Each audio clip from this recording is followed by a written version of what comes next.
Jaringan Berita Nasional. Ya, penguatan fasilitasi pembiayaan dan pengembangan investasi untuk usaha mikro ini bisa menjadi langkah penting mendorong pertumbuhan dan keberlanjutan sektor usaha mikro di Indonesia. Nah, seperti apa proses dan juga progres dari program tadi sudah sempat digambarkan oleh narasumber kami yang hadir di studio kami kali ini, Asisten Deputi Pembiayaan Usaha Mikro dari Kementerian Koperasi dan UKM Republik Indonesia, Ibu Iren Suhasuryani. Nah, Anda bisa gabung ya, topik yang kita bahas adalah tentang penguatan fasilitasi pembiayaan dan pengembangan investasi usaha mikro kerjasama Kementerian Koperasi dan UKM dengan Radio Republik Indonesia sampai nanti menjelang pukul 11. Kami buka line teleponnya, silakan pendengar bisa bergabung. Pak Cliff di Minahasa Selatan kita sapa dulu. Ya, silakan Pak Cliff. Pak Cliff sudah bersama kami? Atau Pak Rubin di Brebes ya? Silakan Pak Rubin. Selamat pagi, Mbak Esi. Ya, silakan dengan Bu Iren, Pak. Jadi menyimak dari tadi, memang masalah perkoperasian dari atas itu jelas. Tapi kepada kami di kampung, masih belum paham yang dimaksud dengan koperasi. Jadi pemahaman koperasi memang perlu di masyarakat atau disosialisasikan kepada kita di bawah. Dengan langkah-langkah yang real dan nyata, umumnya per RT. Karena yang nyata begini, kita di pasar dan sebagainya, banyak daripada kita ke bank atau apa, ribet. Lalu mereka ke penjinak uang. Lain penjinak uang bagi usaha yang mikro, yang kecil-kecil, pagi-pagi sudah ditagih. Belum apa-apa sudah harus bayar dulu. Ya. Akhirnya mereka berusaha sungguh-sungguh, hasilnya nggak ada. Hasilnya hanya untuk bayar bunga aja. Nah, yang macam ini memang kur dan sebagainya ada, tapi penjelasan kepada kami di bawah kurang. Jadi silakanlah dari tingkat kabupaten ke tingkat kecamatan ke daerah. Ini masalah UMKM atau masalah koperasi lah dihidupkan. Ya. Paling tidak dicoba dengan mulai dari per RT. Barangkali begitulah bagaimana tanggapan daripada narasumber. Baik, terima kasih. Ya, mari Pak Rubin di Brebes, kembali ke Pak Cliff di Minahasa Selatan. Silakan Pak Cliff. Halo, selamat siang. Ya, selamat siang. Silakan dengan selamat Bu siang Iren. untuk Ibu Iren ya dari Kementerian Koperasi dan UKM. Betul, silakan Bapak. Begini, kalau koperasi kalau di desa kami ini di Kabupaten Minahasa Selatan kayaknya koperasi sudah tidak ada lagi. Jadi semua masyarakat itu kalau memang mau minjam uang itu semua itu ke bank. Tapi saya mau bertanya gini, kalau pelaku usaha baru itu apakah bisa meminjam uang di bank untuk pengembangan UKM begitu? Terus maksimalnya itu berapa? Terus bunganya itu sekitaran berapa itu, Mbak? Ya. Baik. Itu saja ya pertanyaan saya. Terima kasih. Selamat siang. Ya, selamat siang. Kita tunggu pertanyaan berikutnya, komentar berikutnya. Yang mau sharing kalau misalnya Anda adalah pelaku UMKM, boleh ya, langsung saja kontak ke nomor telepon kami di 021-352-3172 atau 021-384-4545. Baik, Bu Iren, tadi ada Pak Rubin dan Pak Cliff lebih ke koperasi. Jadi koperasi itu sebenarnya hanya satu lembaga keuangan, salah satu. Betul, ya. Sekarang ada bank, koperasi dan lembaga pembiayaan lainnya. Silakan, Bu Iren. Ini kebetulan kebanyakan bertanya di koperasinya ya. Seharusnya nih di Pak Ari nih Bu yang nangani koperasi. Tapi dicatat dulu Bu. Iya, nanti tapi saya bisa jawab untuk Pak siapa tadi Pak Cliff ya. Pak Cliff. Pak Rubin tadi yang dari Brebes. Ya. Terkait dengan koperasi Pak, mungkin koperasi juga Bapak kan harus dulu menjadi anggota ya Pak, baru bisa melakukan peminjaman uang. Tetapi kalau koperasi itu Bapak belum menjadi anggota, mungkin itu juga dipertanyakan juga Pak, karena koperasi itu biasanya pelayanannya kan kepada membernya, kepada anggotanya. Jadi kalau koperasi sembarangan memberikan pinjaman itu juga Bapak harus melihat kehati-hatian, karena nanti ujung-ujungnya seperti tadi Pak, ujung-ujungnya nanti Bapak seperti ke rentenir ya jatuhnya ya, karena bunganya kan jadi lebih banyak. Tapi untuk antisipasi itu Pak kan sudah ada program KUR Pak. Jadi program KUR itu pembiayaannya bisa sampai dengan 10 juta. Itu untuk yang belum ada pengalaman usaha juga diperbolehkan, tapi mau berusaha. Jadi tapi nanti penilaian dilihat oleh dari penyalur masing-masing. Oke, paling kecil itu Bu 10 juta? Ya, paling kecil. Nah kemudian untuk KUR mikro itu di atas 100 sampai dengan di atas 10 sampai dengan 100, mohon maaf, di atas 10 sampai dengan 100 juta. Nah, itu di penyalur. Jadi boleh Bapak nanti pinjam di perbankan, mungkin saya boleh nyebut logo salah satu penyalur. Mungkin bisa ke BRI, bisa ke Bank BNI, Bank Mandiri, atau ke BPD Pak, di BPD Jateng. Nah, itu Brebes, kebetulan masuk Jawa Tengah ya. Nah, itu boleh Pak diakses ke Jateng. Jadi bunganya kalau Bapak masih nasabah baru itu diberikan sekitar 6% nantinya. Ibu tahan dulu ya, kita terima penelpon berikutnya. Sudah menunggu ini Pak Putra di Sibolga, mungkin ceritanya juga berbeda. Kita himpun dulu, silakan Pak Putra di Sibolga. Assalamualaikum Ibu narasumber. Mohon Waalaikumsalam. Silakan Pak. Iya, memang UKM yang saya punya ya, kebetulan keluarga juga mengelola UKM sembako ya, bahan pokok sehari-hari, beras, apa, gula. Memungkinkan tidak ya UKM yang tadi disebutkan dari pinjaman 10 juta itu dan itu berpotensi dikembangkan gitu. Katakan usaha kita ini udah bagus gitu, kita mau buka ekspansi ke cabang sembako berikutnya. Apa data-data yang kita harus persiapkan? Syarat untuk, ya Pak ya? Iya, artinya harus menunjukkan perkembangan usaha kita kah? Artinya supaya nominal kita naik tingkat seperti yang Ibu sampaikan. Biasanya jadi pertimbangan apa Bu? Omsetnya atau gimana? Biasanya dilihat itu terkait dengan omset. Omset. Kalau Pak Putra, ada pencatatan omsetnya? ya Pak? Ada pencatatan nggak Pak? Lengkap ada. Artinya kalau ada mudah. seperti ini. Ya. Dan kedua, mau pertanyaan Bu ya. Katakan misalnya kita udah di satu bank BRI gitu. Katakan bank yang lain misalnya untuk jenis kur yang lain bisa nggak kita dapat untuk kedua kali? Misalnya ya saya nggak tahu, nggak rakus sih rencana, cuman ada bertanya aja nih. Kan mungkin tadi BRI ya. Jadi maksudnya BRI. misalnya BRI-nya lagi jalan gitu. Masih Udah lunas belum atau Pak udah lunas? BRI-nya? Ya karena memang lancar ya, kita mau ekspansi ke buka cabang kan berarti nggak mungkin macet-macet Mbak. Oh, maksudnya mau nambah, jadi maksudnya gini, jadi kurnya masih jalan, Bapak masih nyicil, kemudian mau pinjam ke bank lain gitu maksudnya, tapi kur juga. Iya. Oh, Iya. bisa nggak? Ya itu kan saya mau tanya. Yang terakhir mohon izin, di mahasiswa boleh nggak ya mahasiswa dengan kartu mahasiswanya? Kan di mahasiswa kan ada mata kuliah kewirausahaan. Kebetulan saya dosen kooperatif Mbak ya. Bertanya juga ke dosen swasta kami kooperatif. Pak, gimana Pak dosen, bisa nggak kami untuk kur? Karena kami tapi nggak punya kakak loh Pak. Hanya punya KTP dong dan belum rumah tangga loh Pak gitu. Bisa Tapi ada Pak, usahanya? Ada. Kalau mereka itu kan sablon-sablon mahasiswa itu Mbak. Ya. Itu gimana jawabannya untuk mahasiswa di kampus? Demikian, Assalamualaikum. Terima kasih, 3 poin kami terima dari Pak Putra Sibolga. Pak Heri di Manado sudah menunggu. Yuk silakan. Kita himpun dulu Pak Heri. Selamat siang waktu Manado. Ya, silakan Pak. Selamat siang Ibu narasumber. Selamat siang Pak. Ini Bu, sebagai masyarakat ingin tahu jelas itu yang sebenarnya itu koperasi yang bagaimana, itu yang sah, itu yang dari Kementerian Koperasi dan UKM. Oke. Karena di sini banyak sepertinya ibu-ibu terjebak. Misalnya ada yang sekarang pinjam 5 juta, mereka hanya terima 3.300.000-an. Katanya itu tabungan. Nah, ini akhirnya dengan keadaan yang terjepit, mereka harus mengambil pinjaman-pinjaman seperti itu. Ya. Kira-kira jaminan simpanan itu bisa dijamin untuk berikut atau seperti apa?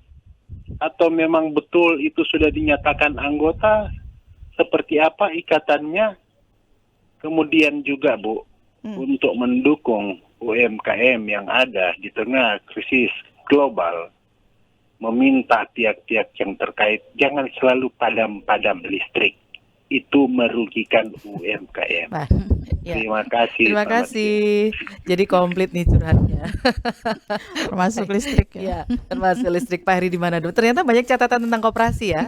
Oke, kita back to topik kita. Jadi tentang bagaimana pembiayaan dan pengembangannya, termasuk nanti peluang untuk investasinya. Tapi monggo dijawab dulu. Silakan Bu Iren tadi. Mungkin Masih soal mahasiswa dulu ya. Karena silakan. ini umumnya ke koperasi. Tadi terkait dengan sembako untuk expand, Pak siapa tadi ya, Pak Heri ya kalau nggak salah Putra. ya. Pak Putra. Pak Putra ya. Sebenarnya Pak, kalau untuk expand, karena kan kalau KUR itu ada IT-nya itu namanya SIKP, Sistem Informasi Kredit Program. Jadi kalau BRI sudah menginput itu, kalau Bapak belum lunas, itu sepertinya sulit Pak, Bapak mengakses ke bank-bank yang lainnya, kecuali Bapak top up. Jadi misalnya top up, Bapak ngambil kredit KUR itu 100 juta, kemudian Bapak sudah menggunakan misalnya 30 juta ya pengembaliannya, kemudian Bapak mau menambah lagi, itu bisa di top up istilahnya Pak. Jadi Bapak butuh berapa, tapi di bank yang sama Pak.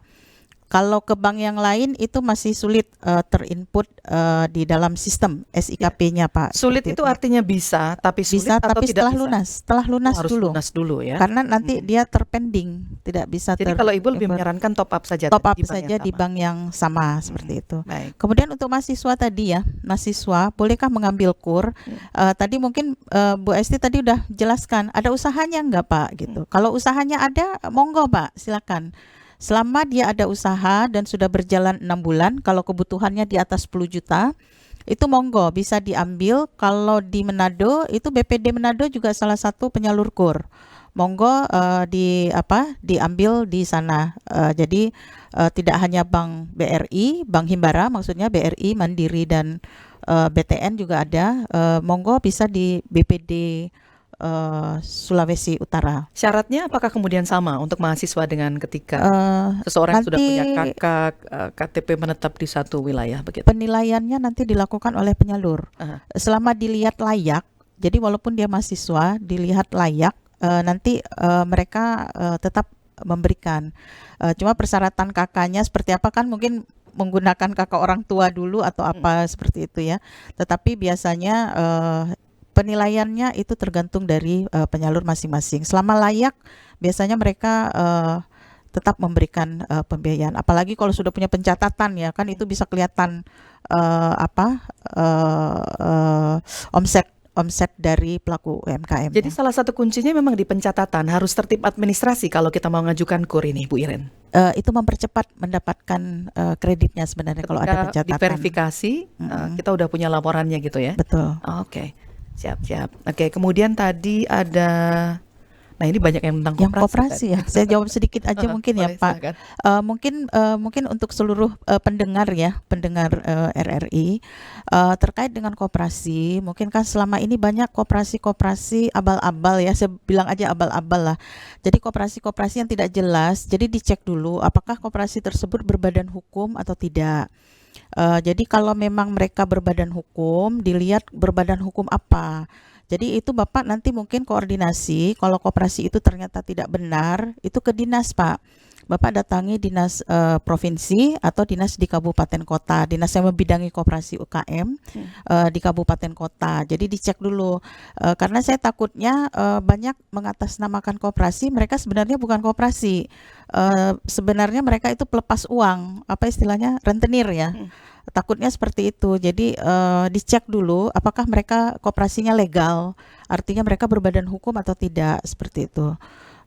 Jadi maksudnya jangan ikut koperasi yang tidak jelas, karena biasanya kan penawaran itu kan manis ya Pak, penawarannya manis, tetapi nanti justru menjadi racun bagi kita sendiri, bagi pelaku UMKM. Jadi dicek dulu. Kecuali kalau koperasinya itu Bapak berlaku sebagai member, sebagai anggota koperasi. Nah itu berarti kan sudah jelas Bapak di situ salah satu pemegang sahamnya juga seperti itu untuk di koperasi itu. Jadi dilihat dulu Pak koperasinya. Jadi jangan koperasi atas nama koperasi bukan member tapi diberikan pinjaman. Nah itu biasanya yang seperti itu yang banyak terjadi persoalan biasanya. Baik.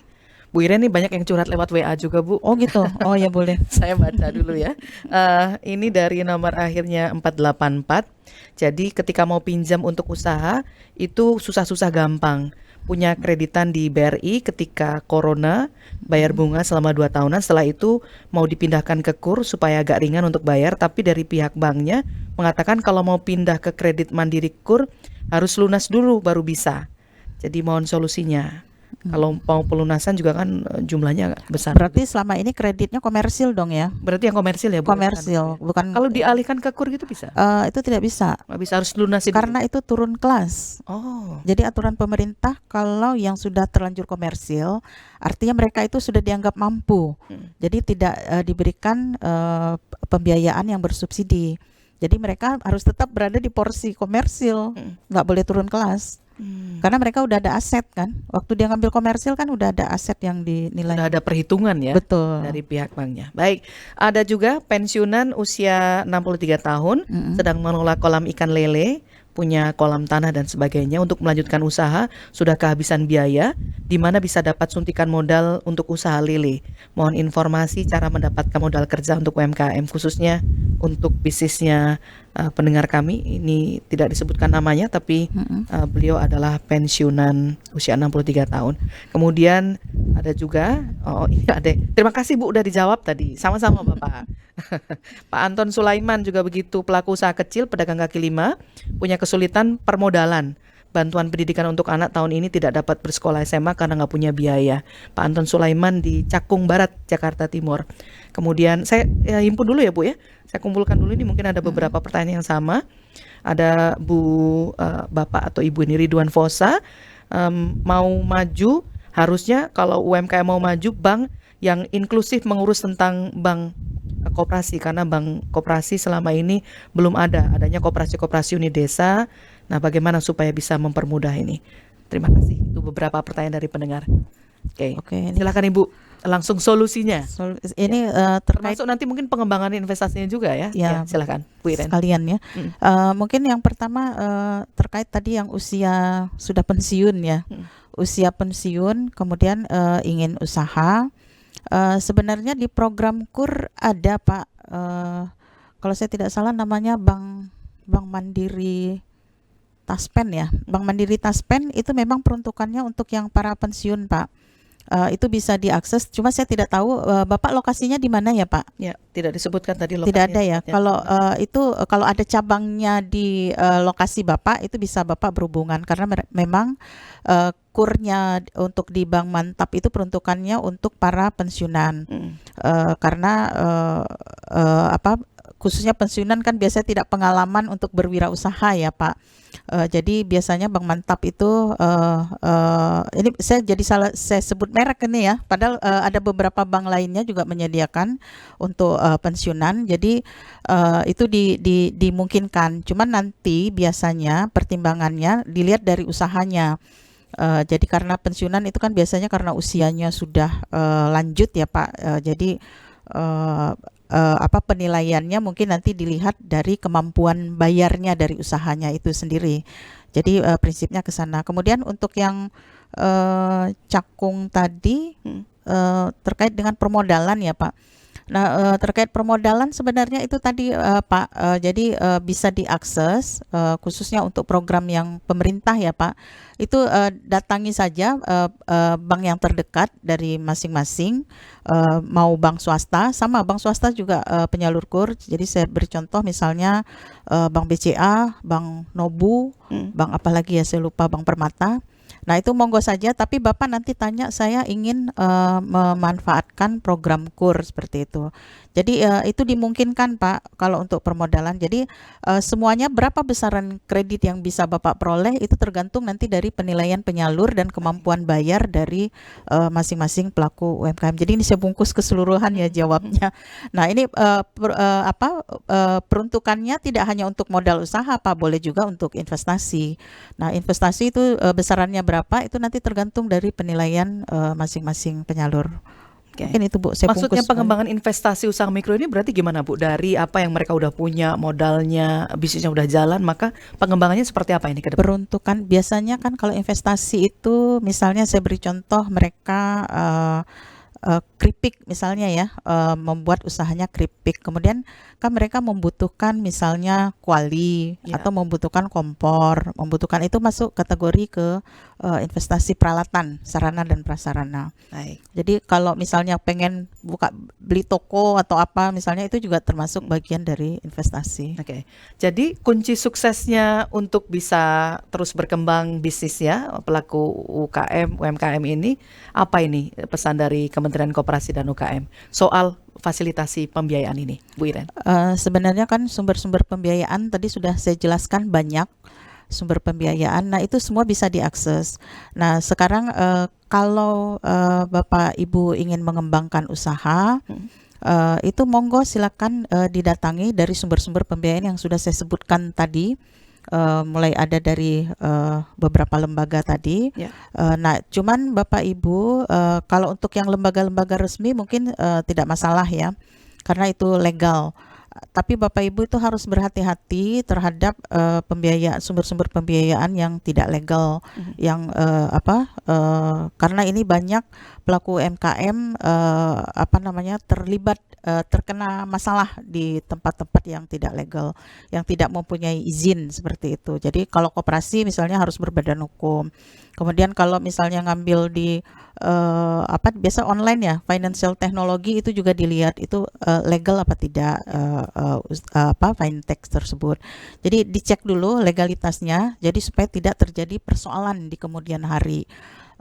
Jadi Bapak Ibu untuk memulai usaha juga lebih nyaman. Karena dengan adanya modal, kemudian kemampuan bayar juga ada, sehingga mengembangkan usaha juga berjalan dengan baik dan lancar seperti itu. Terima kasih banyak Bu Iren. Ini dari beberapa pertanyaan tadi nampaknya memang perlu lebih banyak sosialisasi ya, supaya masyarakat bisa lebih tahu tentang bagaimana syaratnya dan prosedur. Kemudian sebenarnya ada banyak program yang sudah dibuat oleh pemerintah untuk menguatkan, memfasilitasi pembiayaan dan pengembangan investasi usaha mikro di Indonesia. Bu Iren, sampai ketemu lain kesempatan ya. Terima kasih. Terima kasih banyak sudah hadir di studio kami pagi ini. Dan untuk Anda yang sudah bergabung melalui telepon, semoga tadi juga sudah terjawab semuanya, termasuk yang bergabung melalui WA. Saya Esti, nanti sesaat lagi akan hadir dalam Dinamika Olahraga Pro 3 RRI. Tetaplah bersama kami di Indonesia Menyapa Pagi.